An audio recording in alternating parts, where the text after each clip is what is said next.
Kuidas valida ventilatsioonisüsteemi?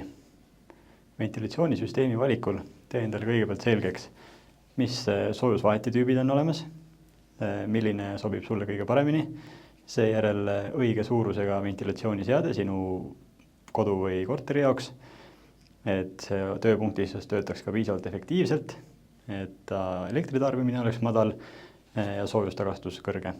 Seejärel, kui ventseade on olemas, siis mõtle torustiku peale.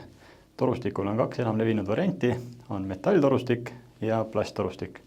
Metalltorustik üldjuhul võtab rohkem ruumi lagede taga, paigaldamine võtab natuke rohkem aega võrreldes plasttorustikuga ja müraleviku takistamiseks on vaja iga toa vahele mürasummuteid.